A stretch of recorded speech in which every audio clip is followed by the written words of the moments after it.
이 표를 다시 한번 보세요. 이 표는 26개의 유튜브 모든 채널의 조회수를 합산한 기준으로 나열한 표예요. 자, 그럼 여기서 질문. 이 26개의 유튜브 중 어떤 영상이 단일 영상으로 최고의 조회수를 찍었을까요? 사실 제가 진짜 추천하고 싶었던 영상은 바로 이 영상이었어요.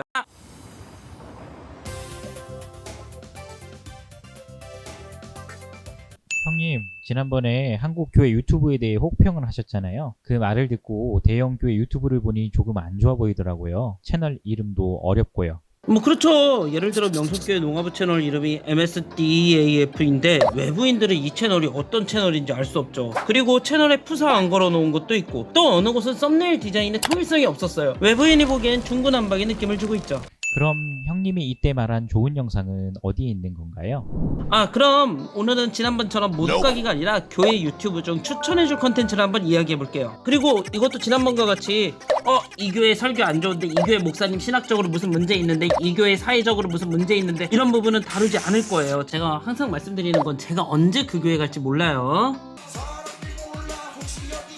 제가 지금부터 추천 채널을 언급하는 어떤 교회에서도 저는 후원 및 광고 혹은 미래 자리에 대한 제안을 받은 것은 하나도 없고요. 또 인맥으로 추천한 거 아닙니다. 뭐 그런 교회들의 깐부 이런 거 없어요. 그리고 들어보시다 보면 왜 그렇구나 라는 걸 그냥 자연스럽게 이해하실 거예요. 그러니까 선입견을 갖지 말고 한번 들어봐 주세요. 그럼 형님 혹시 교회학교 채널 중 추천해줄 채널이 있으신가요? 제가 그 이전 영상에서 26교회 380개의 채널 중 10대들을 위한 채널이 156개라고 했어요. 그리고 지금 보시는 표는 아까 말씀드린 156개의 채널 중 주요 채널들만 나타낸 표예요. 자, 그럼 이 중 제가 제일 괜찮다고 생각했던 채널은 어느 채널일까요? 한번 같이 맞춰보세요.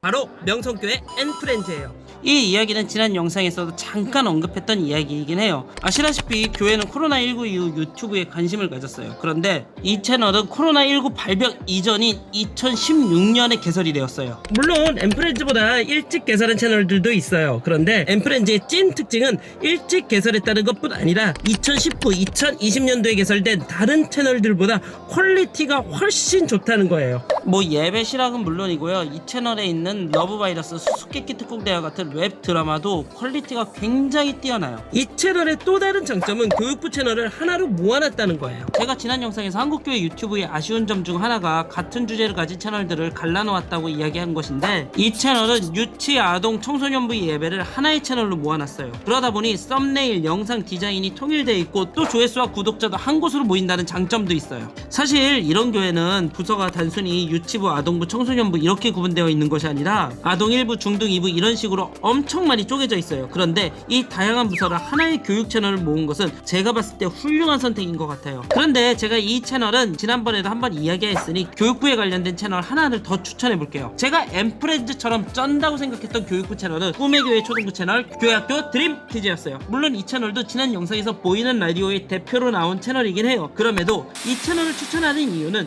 요즘 핫하다는 메타버스를 너무 잘 이용했기 때문이에요. 이 채널에 있는 보이는 라디오 꿈소꿈소라는 재생 목록에 있는 영상들을 살펴보면 대부분 메타버스를 이용해 설명하는 방식을 차용했어요. 교회가 현재 10대들에게 익숙한 트렌드를 정말 잘 이용한 사례라고 생각해요. 또 꿈소꿈소가 다른 교회 영상과 다른 점은 이 영상은 EBS 오니아니처럼 옴니버스식으로, 즉 한 가지 컨셉이 아니라 매주 다양한 컨셉으로 다양하게 제작됐다는 거예요. 이거는 영상 만드는 제 입장에서 봤을 때 매주 이런 프로그램을 기획하고 촬영하고 편집하는 게 진짜 쉽지 않은 일인데 리스펙 해주고 싶어요. 또 이 채널 안에 있는 매일 유업이라는 재생 목록에 있는 영상들도 되게 재밌었어요. 약간 B급이라고 해야 할까? 그런 감성들이 존재했어요. 예를 들어 야곱이 광야에서 돌베개를 베고자 하는 성경 구절에 대해서 사람들이 물어보자 아동부 전도사님이 추운 겨울 벤치에서 돌을 베개 삼고 자는 장면들을 연출했어요. 교회 영상이 만들 수 있는 B급이라는 감성을 정말 잘 살린 것 같아요. 또 영상 클립도 길지도 않고 또 꿈소꿈소처럼 컨셉도 다양하게 구상되어 있고요. 이 채널이나 엠프렌즈를 만드시는 분들은 괴로우시겠지만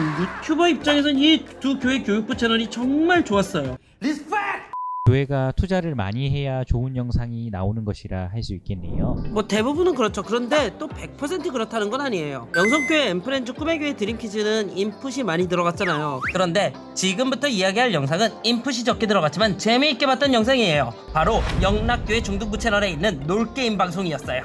여기에 쉬면 뭐하니라는 재생 목록이 있는데요. 전도사님 한 분이 다른 전도사님과 같이 노를 하는 영상을 편집해서 올렸어요. 영상 기술이 뛰어나거나 화질이 좋은 것은 아니었어요. 그런데 편집을 너무 재밌게 잘했어요. 예를 들어 롤 캐릭터들이 몰려다닐 때 협력해서 선을 이루고 있어요, 이런 느낌의 멘트를 친다든지, 아이템 3개를 맞추고 3일1차라고 이야기한다든지. 저는 롤을 사실 거의 안 해봤어요. 아직도 원딜, 서포트, 미드 같은 롤 용어를 잘 몰라요. 그런데 롤을 모르는 저도 이 영상을 엄청 재밌게 봤던 것 같아요. 10대들이 좋아하는 문화와 교회 용어를 적절하게 잘 섞어 놓은 느낌이었어요. 물론 교회에서 게임 방송을 하는 곳도 몇 곳이 있긴 있었어요. 예를 들어 3일교회 청년 일부도 온라인 체육대회 우리 게임 하소서라는 제목으로 e스포츠 대회를 스트리밍하였는데 쉬면 뭐하니처럼 재밌게 편집되지 않은 부분이 조금 아쉬웠어요. 게임을 즐겨하지 않는 제 입장에선 영상 클립이 너무 길다고 느껴졌고요. 그래서 저는 교회 겜방으로는 쉬면 뭐하니 채널의 영상이 제일 좋았고, 여기 나오신 전도사님과 같은 편집 센스만 있다면 이런 컨셉의 유튜브 채널은 좋을 것 같아요.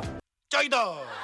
교회 계정에서 게임 방송을 한다는 것이 엄청 특이하네요. 그렇죠. 뭐 저희 같은 젊은 세대야 그러려니 할 수 있겠지만, 어른들도 간접적으로 보고 있는 교회 교육부 채널에서 게임 방송을 하는 것은 확실히 조금 파격적이라고 할 수 있죠. 그런데 이보다 더 충격적인 컨셉을 가진 채널이 있었어요. 우리들 교회 취학부 채널이에요. 이 채널 안엔 MSG라는 영상이 있어요. 이 영상은 목사님 혹은 전도사님들이 아이돌 그룹이 되는 컨셉을 가지었는데요. 블라인드 면접에서 목사님이 포켓몬스터 노래를 부르고 팬사인회를 다닌다든지, 바닷가에서 뮤비를 찍고 기자회견도 하고, 또 이 채널 안엔 MSG 영상 말고도 사역자 중심으로 트롯대회 연 영상도 있고요. 제가 그 이전 영상에서 교회가 패러디를 하는 게 조금 아쉬웠다고 했는데, 이 채널 패러디는 진짜 급이 달랐던 것 같아요. 진짜 패러디답게 패러디를 한 것 같아요. 아까 언급한 꿈의 교회 드림키즈 영락교회 중등부 영상은 은은한 재미로 봤다면, 이 채널의 영상은 뭐랄까 그냥 이런 느낌이었어요. 사실 저는 오늘 언급한 교회들을 제외하고 이 교회들 중에 한 곳에서 사역을 해본 적이 있어요.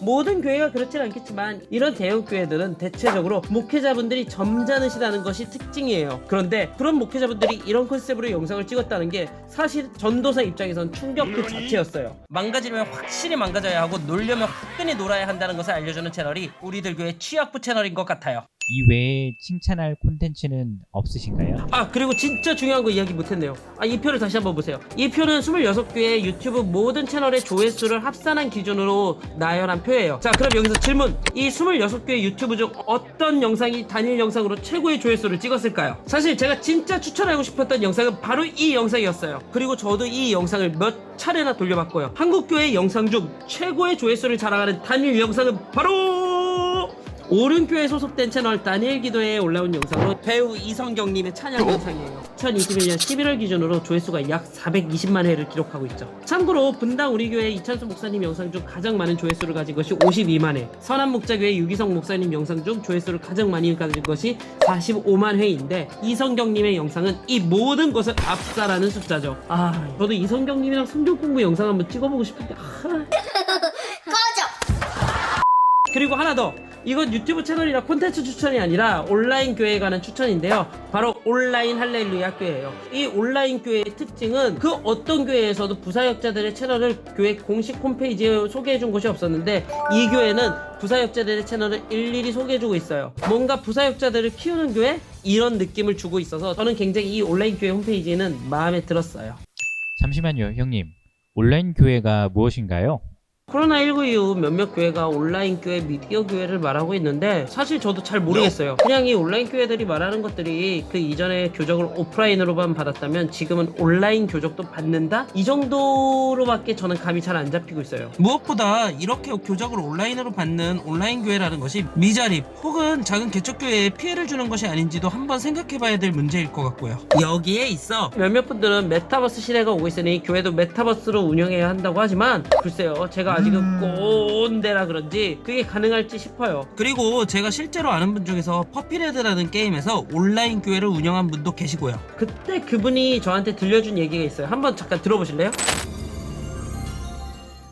반갑습니다. 2005년 육성 시뮬레이션 퍼피레드에서 조한이라는 별명과 말씀제기직함으로 버뮤다 순복음교회를 운영한 한재현입니다. 지금은 1인 신문 자유예수 노래 주피를 맡고 있습니다. 교인은 얼마나 모였나요? 첫 예배를 신설한 2005년 예배 참여자는 5명 내외, 교회 이름이 알려지던 2007년 평균 12명에서 15명을 넘나들었고 가장 많이 모이면 최대 접속 인원인 30명을 메우곤 했습니다. 교회 1차 해체 무렵인 2011년에는 5명 내외로 줄어들면서 점차 감소 추세를 보였습니다. 진짜 기독교인들이 맞았어요? 주로 예배를 참여했던 교인들은 엄격한 불교 집안이거나 특별한 이유는 없지만 주일 예배를 반대하던 가정이거나 늦잠으로 뒤늦게 참여하는 경우가 많았고 무신론자지만 호기심에 참여하던 분들도 간혹 있었습니다. 실제로 주일 예배를 온라인으로 드린 거예요?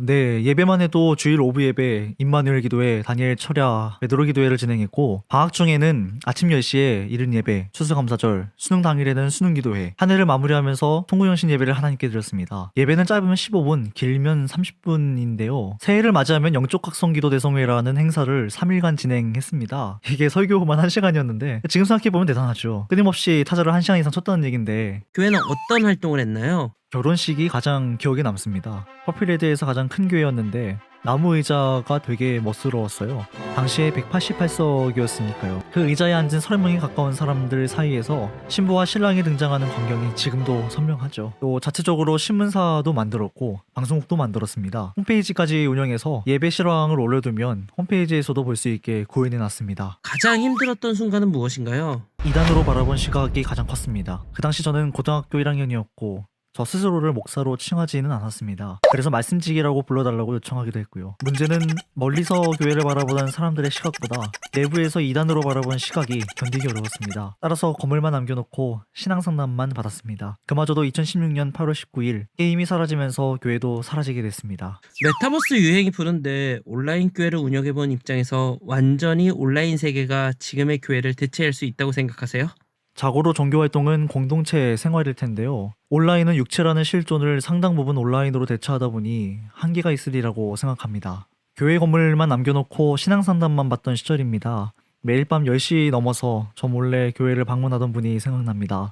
항상 조용히 예배당 뒷자리에서 기도하고 가시는 분인데 언제 한 번은 밤늦게까지 남아있다가 그분이 들어오는 걸 보게 됐습니다. 교회가 만일 사회에서 외면받고 치탄받던 이들을 품어줄 수 있다면 밤늦어 암전된 버뮤다 순복음교회도 필요가 없을 겁니다. 결국 제가 지난번 이야기한 것처럼 한국교회의 장점이자 단점은 내부 관계성이에요. 그런데 온라인, 조금 더 나아가 메타버스는 익명성을 전제해서 관계를 맺어요. 그렇다면 교회가 이런 메타버스에 접근하기 위해서는 내부 관계성의 대체제를 생각하고 접근해야 하는데 아직은 그 대체제 없이 접근하는 것 같아요. 물론 계속해서 한국교회 성도들이 줄어가고 있다, 가난한 성도들이 증가한다라는 칼럼이나 뉴스가 나오긴 하지만 우리가 진짜 생각해봐야 할 게 가난한 성도나 아니면 한국교회를 떠나는 사람들이 교회가 온라인 교회를 안 해서 떠나는 거지, 아니면 기독교인은 우리가 기독교인답지 못하게, 또 저 같은 설교자들이 설교를 더럽게 못해서인지 이 부분을 다시 생각해봐야 되지 않을까요?